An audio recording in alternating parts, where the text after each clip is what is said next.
ಶ್ರೀಕೃಷ್ಣ ಪರಮಾತ್ಮನು ಹೇಳಿದ ಸ್ಥಾನವಿದೆ. ಇಲ್ಲಿ ನನ್ನ ಜನ್ಮ ರಹಸ್ಯವು ತಿಳಿಯುವುದು ಎಂದು ಹೇಳಿದ್ದನು.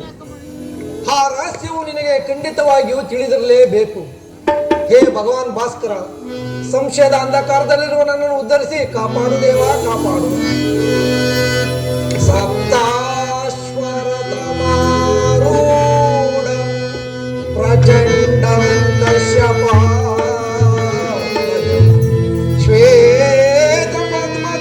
ದೇವಂ ತಂ ಸೂರ್ಯಂ ಪ್ರಣಮಾಮ್ಯಹಂ ತಂ ಸೂರ್ಯಂ ಪ್ರಣಮಾಮ್ಯಹಂ. ಹೇ ಭಾಸ್ಕರ,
ಯಾರು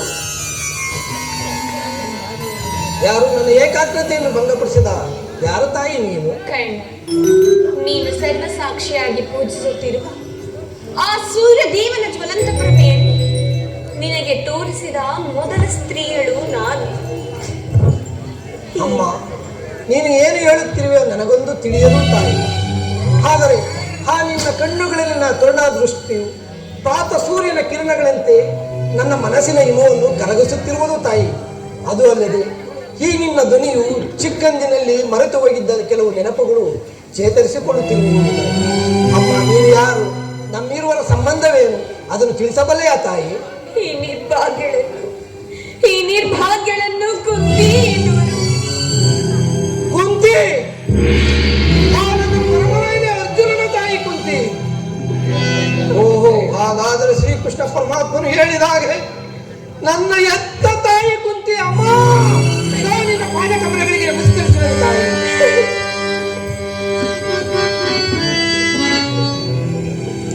ಬಹುದಿನದ ಬಯಕೆ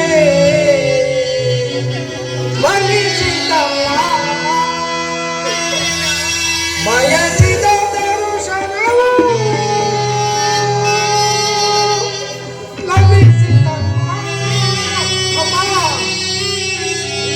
ಬಹುದಿನದ ಬಯಕೆ ಫಲಿಸಿದಮ್ಮ. ಬಯಸಿದ ದರ್ಶನವು ಲಭಿಸಿದಮ್ಮ. ಬಹುದಿನದ ಬಯಕೆ ಫಲಿಸಿದಮ್ಮ.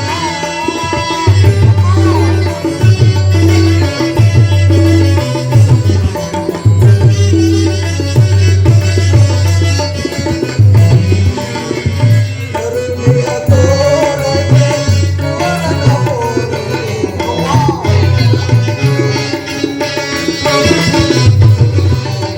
ಕರುಣೆಯ ತೋರದೆ ವರನ ಪೋರೆ ಎಂದಿಗೆ ಈ ಋಣವ ತೀರಿಸಲೇನ. ಎಂದಿಗೆ ಈ ಋಣವ ತೀರಿಸಲೇನ. ಜನಿಸಿದ ಮರುಕ್ಷಣವೇ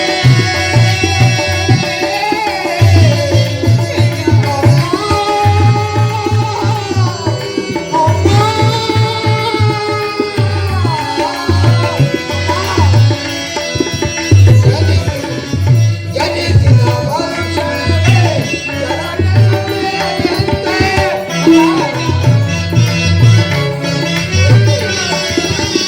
ಜನಿಸಿದ ಮರುಕ್ಷಣವೇ ಮಗುವಮ್ಮ ನಾನಾದ ಏನು ತನಾಗಲಿ.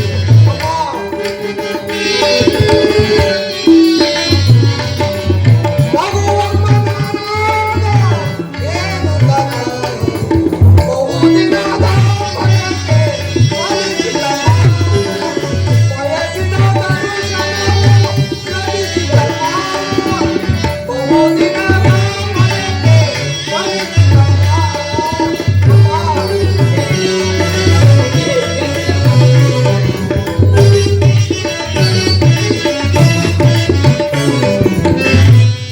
ಮಾಡಿದ ಅಪರಾಧ ಏನದು ತಾಯಿ.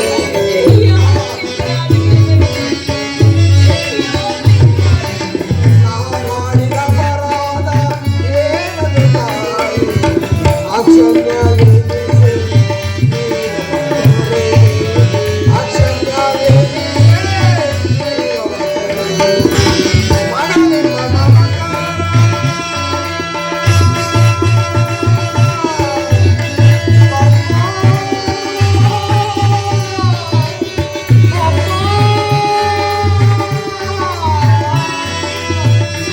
ಮಗನಿಂದ ಮಮಕಾರ ಬೇಕಿಲ್ಲ ತಾನೇ.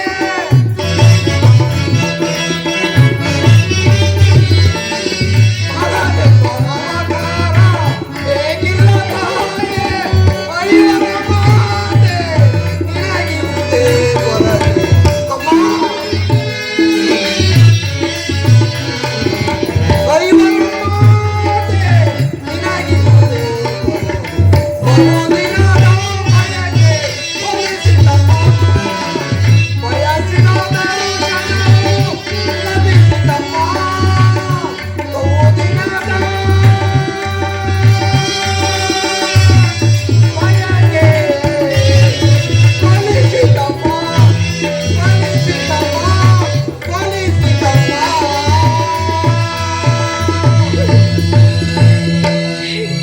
ಕೀರ್ತಿಶಾಲಿಯಾದ ಮಗನೇ, ಕೀರ್ತಿಶಾಲಿಯಾದ. ಎಂತಹ ಕೀರ್ತಿಯಮ್ಮ ನನ್ನದು. ಎಂತಹ ಕೀರ್ತಿಯಮ್ಮ. ಹುಟ್ಟಿದ ಕೂಡಲೇ ಗಂಗಾ ನದಿಯಲ್ಲಿ ತೇಲಿ ಬಿಡಲು ನಾನು ಮಾಡಿದ ಅಂತ ಅಕ್ಷಮ್ಯ ಅಪರಾಧವಾದರೂ ಏನು ತಾಯಿ. ಅಮ್ಮ, ಕರ್ಣಾರ್ಜುನರ ಸೋದರ ಸಂಬಂಧವನ್ನು ನಾಶ ಮಾಡಿ ಅವರಿಬ್ಬರ ನಡುವೆ ಕಂದಕವನ್ನೇಕೆ ಸೃಷ್ಟಿಸಿದೆ ತಾಯಿ. ಕಂದಕವನ್ನೇಕೆ ಸೃಷ್ಟಿಸಿದೆ ಅಮ್ಮ. ಕಾಡಿನಲ್ಲಿರೋ ಕ್ರೂರಂಬುಗಳು ಸಹ ತಮ್ಮ ಮರಿಗಳನ್ನು ಎಷ್ಟೋ ಪ್ರೀತಿ ಮಮತೆ ವಾತ್ಸಲ್ಯದಿಂದ ಸಲಹುವಾಗ ಅಂತಹ ಪ್ರೀತಿ ಮಮತೆ ವಾತ್ಸಲ್ಯ ನನಗೆ ದೊರೆಯದೇ ಹೋದರೂ ಹೋಗಲಿ ತಾಯಿ. ಇಡೀ ಜಗತ್ತೇ ನನ್ನನ್ನು ಹೀನ ಕುಲದವನು ಸೂತ ಕುಲದವನು ಎಂದು ಹೀಯಾಳಿಸುತ್ತಿದ್ದಾಗ ಕರ್ಣ ಸೂತನಲ್ಲ ನನ್ನ ಮಗ ಎಂದು ಹೇಳಬಹುದಾಗಿತ್ತಲ್ಲ ತಾಯಿ. ಏಕೆ ಹೇಳಲಿಲ್ಲ ತಾಯಿ? ಮಾತನಾಡು ತಾಯಿ, ಮಾತನಾಡು. ಹೋಗಲಿ ಬಿಡು ತಾಯಿ. ಎಷ್ಟಾದರೂ ನೀನು ನನ್ನ ಜನ್ಮದಾತೆ, ದೈವಕ್ಕೆ ಸಮಾನಳು. ನಿನ್ನನ್ನು ದೂಷಿಸಿದರೆ ನಾನು ಪರಮ ಪಾಪಿಯಾಗುವುದು. ಇಂದಾದರೂ ಈ ಮಗನ ಮೇಲೆ ಕರುಣೆ ತೋರಿದಿರಲ್ಲ, ಈ ನಿನ್ನ ಉಪಕಾರದ ಭಾರವನ್ನು ನಾನು ಹೇಗೆ ತೀರಿಸಲಿ ತಾಯಿ, ಹೇಗೆ ತೀರಿಸಲಿ?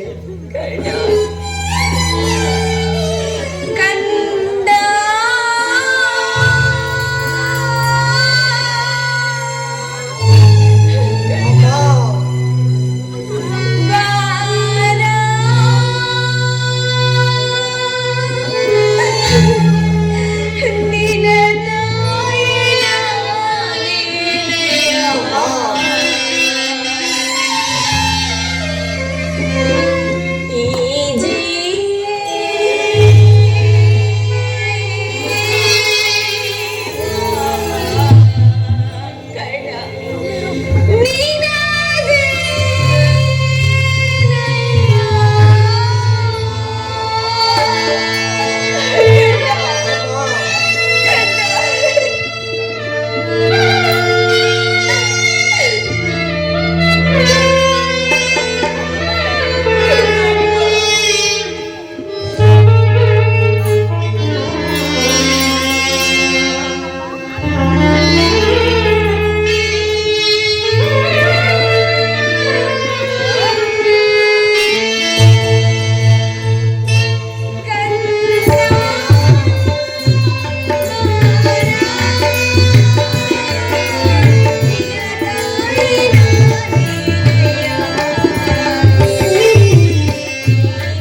ಬಿಡು. ಅಮ್ಮ, ನೀನು ವೀರಮಾತೆ, ಈ ರೀತಿ ಮಾತನಾಡುವುದು ಬಾಲಕನಾದ ನನಗೆ ಶ್ರೇಯಸ್ಕರವಲ್ಲ ತಾಯಿ. ನನ್ನ ಕರ್ಮಕ್ಕೆ ನೀನೇನು ಮಾಡುವೆ ತಾಯಿ? ಅಮ್ಮ, ಈ ನಿನ್ನ ಪಾದ ಪೂಜೆ ಮಾಡುತ್ತಿರುವ ಆ ಪಾಂಡವರಲ್ಲವೇ ಸುಕೃತಾಶಾಲಿಗಳು. ಅಂತಹ ಭಾಗ್ಯ ಈ ಪಾಪಿ ಕರ್ಣನಿಗೆ ಎಲ್ಲಿಂದ ಲಭಿಸಬೇಕು ತಾಯಿ? ಕರ್ಣ, ಆದದ್ದು ಆಗಿ ಹೋಯಿತು. ನಡೆಯಬೇಕಾದೆಲ್ಲವೂ ನಡೆದು ಹೋಯಿತು. ಇನ್ನು ಮುಂದಾದರೂ ಆ ಕಾರುಣಿ ಸೇರಿ ಪಾಂಡವರನ್ನು ದ್ವೇಷಿಸಬೇಡ. ಸೌದಾತ್ರ ದಾನ ಮಾಡು ಕರ್ಣ, ಸೌದಾತ್ರ ದಾನ ಮಾಡು.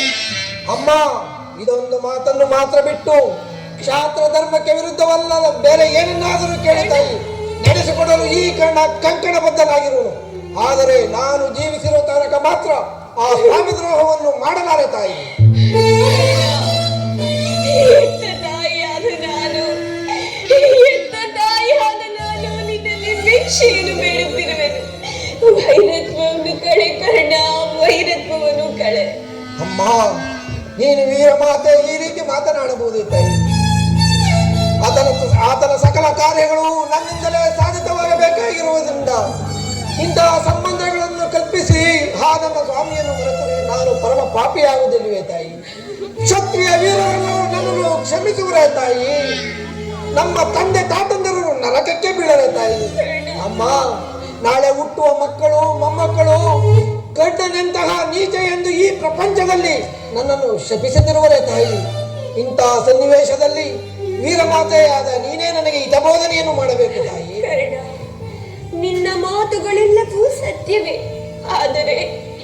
ಆದರೆ ಆ ಪಾಂಡವರು ನಿನ್ನ ಬೆನ್ನಿಗೆ ಬಿದ್ದ ಸಹೋದರರಲ್ಲವೇ ಕರ್ಣ? ನೀವಾರು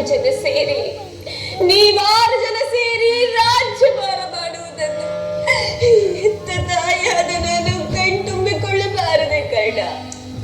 ಅಮ್ಮ, ಆ ಪಾಂಡವರೊಡನೆ ಕೂಡಿ ರಾಜ್ಯಭಾರ ಮಾಡುವ ಯೋಗ ಈ ಪಾಪಿ ಕರ್ಣನ ಹಣೆಯಲ್ಲಿ ಬರದಿಲ್ಲ ತಾಯಿ. ಆಗ ತಾನೇ ಜನಿಸಿದ ಮಗುವಿಗೆ ಸ್ತನಪಾನ ನಿರಾಕರಿಸಿದ ನೀನು ಎಳೆತನದಲ್ಲೇ ನಿಷ್ಕರುಣೆಯಿಂದ ಕಡಿದು ಹಾಕಿದ ಬಂಧು ಪ್ರೇಮದ ಪೋಷಿಸುವುದಿಲ್ಲದೆ ಒಣಗಿ ಹೋಗಿರುವುದು ತಾಯಿ, ಒಣಗಿ ಹೋಗಿರುವುದು. ಅದು ಪುನಃ ಚಿಗುರುವುದಿಲ್ಲ ತಾಯಿ. ಮಮ್ಮ ಪ್ರಾಣಾಯ ಪಾಂಡವರ ಪ್ರಾಣವೇ ನನ್ನ ಪ್ರಾಣ ಎಂದು ಆ ಶ್ರೀಕೃಷ್ಣ ಪರಮಾತ್ಮನೇ ಹೇಳಿರುವಾಗ ಅವರ ಜೀವಕ್ಕೆ ಭಯವೆಲ್ಲಿರುವುದು ತಾಯಿ? ಬಿಡು ತಾಯಿ ಚಿಂತೆಯನ್ನು. ಚಿಂತೆ ಪಡದೆ ಹೇಳಿರಲಿ ಮಗನೇ. ಲೌಕಿಕ ವೀರನಾದ ನೀನು ಆ ಕೌರವ ಪಾಂಡವರನ್ನು ದ್ವೇಷಿಸುತ್ತಿರುವಾಗ ಎತ್ತ ತಾಯಿಯಾದ ನಾನು ಚಿಂತೆ ಬಿಡದೆ ಹೇಗಿರಲಿ ಕರ್ಣ? ನೀನು ನನ್ನ ಮಾತನ್ನು ಕೇಳುವುದೇ ಆದರೆ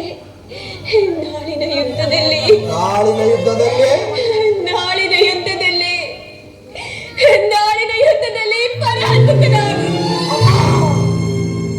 ನೀನು ವೀರಮಾತೆ, ಈ ರೀತಿ ಮಾತನಾಡಬಹುದು ತಾಯಿ?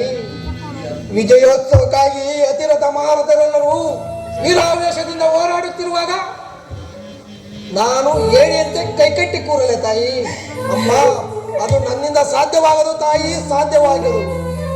ನಿನ್ನ ಸಹಿತ ನನ್ನನ್ನು ದೂಡಿ ಬಿಟ್ಟಿದ್ದಾಗ ಅಂಗದೇಶಕ್ಕೆ ಅರಸನನ್ನಾಗಿ ಮಾಡಿ ತನ್ನ ಪ್ರಾಣದಂತೆಯೂ ಹೃದಯದ ಸಕನಂತೆಯೂ ನನ್ನನ್ನೇ ನಂಬಿ ಯುದ್ಧ ಹೂಡಿರುವಾಗ ಇಂತಹ ಸಂಬಂಧಗಳನ್ನು ಕಲ್ಪಿಸಿ ಆತನನ್ನು ತೊರೆದರೆ ನಾನು ಪರಮ ಪಾಪಿಯಾಗುವುದಿಲ್ಲವೇ ತಾಯಿ? ಅಮ್ಮ, ನಾನು ಈ ಯುದ್ಧದಿಂದ ಖಂಡಿತ ಪರಾನ್ಮುಖನಾಗಲಾರೆ ತಾಯಿ. ಅಮ್ಮ, ನೀನು ನನ್ನ ಮಾತನ್ನು ಕೇಳುವುದೇ ಆದರೆ ನಾಳಿನ ಯುದ್ಧದಲ್ಲಿ ಆ ಪಾಂಡವರು ಅಂದರೆ ನಿನ್ನ ಸಹೋದರರೇನಾದರೂ ಸಿಕ್ಕರೆ ಅವರನ್ನು ಕೊಲ್ಲಬೇಡಯ್ಯ, ಉಳಿಸಯ್ಯ. ಅಮ್ಮ, ಯುದ್ಧ ನಡೆಯುತ್ತಿರುವುದು ಕೌರವರ 11 ಅಕ್ಷೋಹಿಣಿ ಸೈನ್ಯ ದಳ ಮತ್ತು ಪಾಂಡವರ 7 ಅಕ್ಷೋಹಿಣಿ ಸೈನ್ಯ ದಳ ನಡುವೆ ಅಲ್ಲ ತಾಯಿ. ನಿಜವಾದ ಯುದ್ಧ ನಡೆಯುತ್ತಿರುವುದು ನಾನು ನನ್ನ ಸ್ವಾಮಿ ಒಂದು ಪಕ್ಷದಲ್ಲಿ, ಆ ಪಾಂಡವರು ಇನ್ನೊಂದು ಪಕ್ಷದಲ್ಲಿ.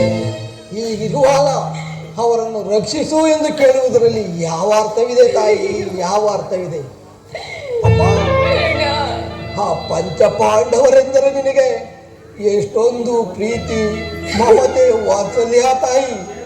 ಅದರಲ್ಲಿ ಒಂದು ಸಾಸಿವೆ ಕಾಳಿನಷ್ಟಾದರೂ ಪ್ರೀತಿ ಈ ಕಣ್ಣನ ಮೇಲಿಟ್ಟಿದರೆ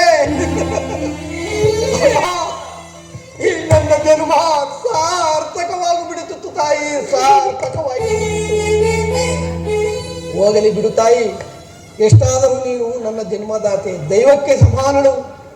ನಿನ್ನ ಮಾತನ್ನು ನಡೆಸಬೇಕಾದ್ರೂ ನನ್ನ ಆದ್ಯ ಕರ್ತವ್ಯ. ಅಮ್ಮ, ಯಾರನ್ನು ಬೇಕಾದರೂ ಉಳಿಸುವನು ತಾಯಿ, ಆದರೆ ನನ್ನ ಪರಮವೈರಿ ಅರ್ಜುನನ್ನು ಮಾತ್ರ ಅರ್ಜುನನ ಮೇಲೆ ಇಷ್ಟೊಂದು ದ್ವೇಷ? ಹೌದು ತಾಯಿ, ಆತನೊಡನೆ ಯುದ್ಧ ಮಾಡುವುದನ್ನು ನನ್ನ ಸ್ವಾಮಿ ನೋಡಿ ಸಂತೋಷ ಪಟ್ಟರೆ ಆಗ ಈ ನನ್ನ ಜನ್ಮ ಸಾರ್ಥಕವಾಗುವುದು ತಾಯಿ, ಸಾರ್ಥಕವಾಗುವುದು. ಅಮ್ಮ, ಈ ಯುದ್ಧದಲ್ಲಿ ಅರ್ಜುನನಿಂದ ನಾನೇ ಮೃತಪಟ್ಟರು, ನನ್ನಿಂದ ಅರ್ಜುನನೇ ಮೃತಪಟ್ಟರು. ನಿನಗೆ 5 ಮಕ್ಕಳು, ಉಳಿದೇ ಉಳಿಯುವರು ತಾಯಿ. ಬಿಡು ತಾಯಿ ಚಿಂತೆಯನ್ನು. ಅಮ್ಮ, ಹೋಗಲಿ ಬಿಡು ಮಗನೇ, ಹೋಗಲಿ ಬಿಡು. ನಾನು ನಿನಗೆ ಹೆಚ್ಚು ತೊಂದರೆಗೆ ಗುರುಪಡಿಸಲಾರನು. ಅಮ್ಮ, ಕಂದ, ಅಮ್ಮ, ಈ ನನ್ನ ಕೊನೆಯ ಒಂದು ಮಾತಾದರೂ ನಡೆಸಿಕೊಡುವೆಯಾ? ಖಂಡಿತವಾಗಿ ತಾಯಿ, ಸತ್ಯವಾಗಿ ನಡೆಸಿಕೊಡುವೆಯಾ? ಅಮ್ಮ, ಎತ್ತ ತಾಯಿಯ ಒಂದು ಮಾತನ್ನು ನಡೆಸಿಕೊಡಲಾರದ ಕಡು ಪಾಪಿ ಎಂದು ಭಾವಿಸಿದೆ ತಾಯಿ. ನುಡಿದು ದನ್ನಡೈಸಲಾರದ ಕಡುಕೂಳನೆ ಈ ಕರ್ಣಕ್ಕೆ ಸೂರ್ಯ ತಂದ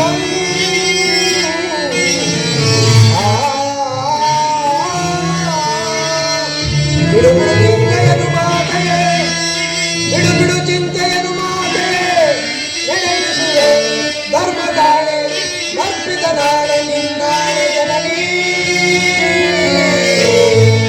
ಜನನೀ.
ಎಂತಹ ಮಾತನ್ನು ಕೇಳಿದೆ ತಾಯಿ, ಎಂತಹ ಮಾತನ್ನು ಕೇಳಿದೆ. ಮಂತ್ರಿಗಳೇ, ಸೂರ್ಯ ಚಂದ್ರಾದಿಗಳೇ, ಅಷ್ಟದಿಕ್ಪಾಲಕರೇ, ನೀವೇ ನನ್ನ ಸ್ವಾಮಿಯನ್ನು ಕಾಪಾಡಬೇಕು, ನೀವೇ ನನ್ನ ಸ್ವಾಮಿಯನ್ನು ಕಾಪಾಡಬೇಕು. ಕುಲ ಜಾತಿಗಳ ಸೋಂಕಿಗೊಳಪಟ್ಟ ಗುರು ದ್ರೋಣಾಚಾರ್ಯರು ನನಗೆ ಧನುರ್ವಿದ್ಯೆಯನ್ನು ಕಲಿಸಲು ನಿರಾಕರಿಸಿದಾಗ, ಆದರೂ ಧನುರ್ವಿದ್ಯೆಯನ್ನು ಕಲಿತು ಬಡಬಗ್ಗರಿಗೆ, ಸಾಧು ಸಂತರಿಗೆ ದಾನ ಧರ್ಮಾದಿಗಳನ್ನು ಮಾಡಿ ಅವರು ಸಂತೋಷ ಪಡುವುದನ್ನು ನೋಡಿ ನಾನು ಸಂತೋಷ ಪಡೆಯಬೇಕೆಂದ ಕಾಲದಲ್ಲಿ ಧನುರ್ವಿದ್ಯೆಯು ಗುರು ಭಾರದವರ ಶಾಪಕ್ಕೆ ಸುತ್ತು ಕರಕಲಾಯಿತು. ಇಂದ್ರನು ಮೋಸದಿಂದ ನನ್ನ ಕವಚವನ್ನು ಅಪಹರಿಸಿದನು. ಶ್ರೀಕೃಷ್ಣ ಪರಮಾತ್ಮನು ನನ್ನ ಆತ್ಮಸ್ಥೈರ್ಯವನ್ನೇ ಕಸಿದುಕೊಂಡನು. ದ್ರೋಣಾಚಾರ್ಯರು ಸರ್ವೋತ್ತಮವಾದ ಬಿಲ್ಲನ್ನು ಮುರಿದು ಬಿಸಾಕಿದರು. ಈಗ ನೋಡಿದರೆ ಎತ್ತ ತಾಯಿಯು ಒಮ್ಮೆ ತೊಟ್ಟ ಬಾಣವನ್ನು ಪುನಃ ತೊಳೆದಿರು ಮಗನೇ ಎಂದು ವಾಗ್ದಾನ ಮಾಡಿದರು. ದೈವ, ಪ್ರಪಂಚ, ವಿಧಿ ಎಲ್ಲವೂ ಒಟ್ಟಿಗೆ ಸಂಚು ಮಾಡುತ್ತಿರುವು. ಆಡಲಿ ಪೌರುಷವಿರುವವರೆಗೂ ಆ ನನ್ನ ಸ್ವಾಮಿಗಾಗಿಯೇ ಹೋರಾಡುವೆನು. ಉಳಿದಿದ್ದು ದೈವಿಚ್ಛೆ. ಅಮ್ಮ, ಈ ನಿನ್ನ ಎತ್ತ ಕರುಣನ ಬಾಧೆಯನ್ನು ನಾನು ಬಲ್ಲೆನು ತಾಯಿ. ಎತ್ತ ಕರುಳಿನ ಬಾಧೆಯನು ನಾ ಬಲ್ಲೆ, ಸತ್ಯ ಸಾಕ್ಷಿ ಧರ್ಮವನ್ನು ನಾ ಬಿಡವಲ್ಲೆ, ಭಕ್ತ ಕಡೆಯ ಧರ್ಮದಾರಿಗೆ ನಾ ಬಿಡವಲ್ಲೆ, ಇಗೋ ಕೊಡುವೆನು ಭಾಷೆಯನ್ನು ಬಿಡು ಜೀವನನು ಜನನಿ ಜನನಿ.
ಶ್ರೀಕೃಷ್ಣ ಪರಮಾತ್ಮನ ಕುಟಿಲೋಪಾಯವು ಫಲಿಸಿತು ತಾಯಿ. ಈ ಯುದ್ಧದಲ್ಲಿ ನಮಗೆ ಖಂಡಿತವಾಗಿಯೂ ಜಯವಿಲ್ಲ ತಾಯಿ. ಅಮ್ಮ, ನಿಮ್ಮೆಲ್ಲರ ಸಂತೋಷವಿದ್ದಂತಾಗಲಿ. ಹೋಗಿ ಬಾ ತಾಯಿ, ಹೋಗಿ ಬಾ. ಅಮ್ಮ ಅಮ್ಮ, ನನ್ನದೊಂದು ಮಾತಿರುವುದು ತಾಯಿ. ಏನೆಂಬುದಾಗಿ ಮಗನೇ? ಅಮ್ಮ, ಖಂಡಿತವಾಗಿಯೂ ನಡೆಸಿಕೊಡುವೆ ತಾಯಿ. ಸತ್ಯವಾಗಿ ನಡೆಸಿಕೊಡುವೆ. ಅಮ್ಮ, ಈ ಯುದ್ಧ ಮುಗಿಯುವವರೆಗೂ ನಾನು ನಿನ್ನ ಮಗನೆಂಬ ವಿಚಾರವನ್ನು ಯಾರಲ್ಲಿಯೂ ಹೇಳಕೂಡದು ತಾಯಿ. ಹಾಗೊಂದು ವೇಳೆ ಈ ಯುದ್ಧದಲ್ಲಿ ನಾನು ಮಡಿದರೆ ಅಮ್ಮ, ಸತ್ಯಸಂಧನಾದ ಧರ್ಮರಾಯನಿಂದಲೇ ನನ್ನ ಅಂತ್ಯಕ್ರಿಯಾದಿಗಳನ್ನು ನಡೆಸಿಕೊಡಬೇಕೆಂದು ಅಂತಿನಿಂದ ಕೇಳಿಕೊಳ್ಳುತ್ತೇನೆ. ಅಯ್ಯೋ ಪರಮಾತ್ಮ, ಇಂತಹ ಸಂಕಟ ನಾಶದಿಂದ ಈ ಸಾಮ್ರಾಜ್ಯ ಉಳಿದೆ. ಆದರೆ ಇಂತಹ ಸಾಮ್ರಾಜ್ಯವಿಲ್ಲದೆ ನಾಶವಾಗಿ ಹೋಗಲಿ, ನಾಶವಾಗಿ ಹೋಗಲಿ, ನಾಶವಾಗಿ ಹೋಗಲಿ.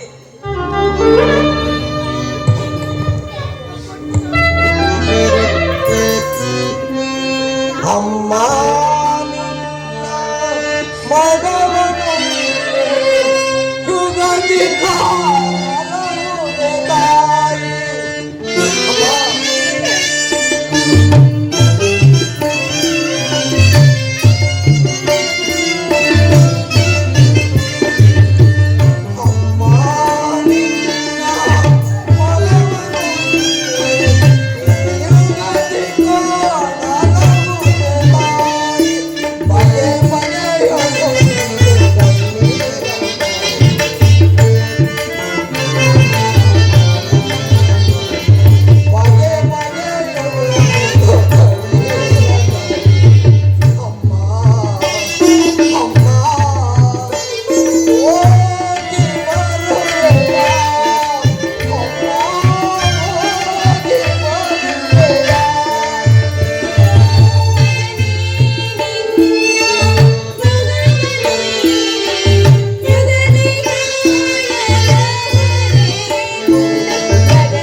ದೈವ ಬಲವಿಲ್ಲದವರು ಖಂಡಿತವಾಗಿಯೂ ಈ ಭೂಮಿಯ ಮೇಲೆ ಉಳಿಯಲು ಸಾಧ್ಯವಿಲ್ಲ.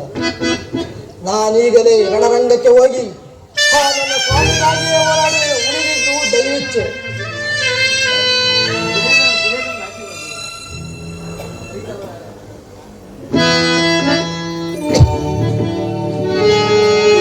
ಹರಿತವಾರ ವಿಧಿ ನಿನ್ನ ಲೀಲೆಯ ತಿಳಿದವರ ಅರಿಯಲ ಸಾಧ್ಯವೋ.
ಅಮ್ಮ, ನಾನು ಯುದ್ಧಕ್ಕೆ ಹೊರಟಿರುವುದು ನನ್ನನ್ನು ಆಸ್ವಾದಿಸುವ ತಾಯಿ. ಯುದ್ಧ? ಇದೆಂಥ ಕೆಟ್ಟ ಸುದ್ದಿ ಕುಮಾರ. ಯುದ್ಧಕ್ಕೆ ನಿನಗೆ ಆಜ್ಞೆಯನ್ನು ಕೊಟ್ಟವರು ಯಾರು? ಅಮ್ಮ, ಈ ಅಲ್ಪ ಯುದ್ಧ ಸಲುವಾಗಿ ಈ ರೀತಿ ಮಾತನಾಡಬಹುದೇ ತಾಯಿ? 100 ಜನ ಎತ್ತ ಮಾತೆ ನೀನು ನನಗೆ ಅಡುಗೆಯನ್ನು ಕೊಡ್ತಾಯಿ. ನಾನು ಯುದ್ಧಕ್ಕೆ ಹೊರಟಿರುವೆನು ಅಮ್ಮ. ಕುಮಾರ, ಕುಳಿತುಕೋ, ಆಶೀರ್ವಾದಿಸುವೆನು. ಕುಮಾರ, ಈ ಗಾಂಧಾರಿ ಅಗ್ನಿಮಯ ಸ್ಪರ್ಶದಿಂದ ಹುಲ್ಲು ಕಡ್ಡಿಯು ಸಹ ವಜ್ರಾಯುಧಕ್ಕಿಂತ ಕಠಿಣವಾಗುವುದು. ಹೋಗು ಕುಮಾರ, ಯುದ್ಧ ರಂಗದಲ್ಲಿ ಅಪ್ರತಿಮ ಪೌರುಷದಿಂದ ಹೋರಾಡಿ ಜಯಶಾಲಿಯಾಗಿ ಹಿಂದಿರುಗಿ. ಏತೋ ಧರ್ಮೋಸ್ತತೋ ಜಯಃ, ಏತೋ ಧರ್ಮೋಸ್ತತೋ ಜಯಃ, ಏತೋ ಧರ್ಮೋಸ್ತತೋ ಜಯಃ. ಯಾರಲ್ಲಿ ಧರ್ಮವಿರುವುದೋ ಅವರಿಗೆ ಜಯವಾಗದು.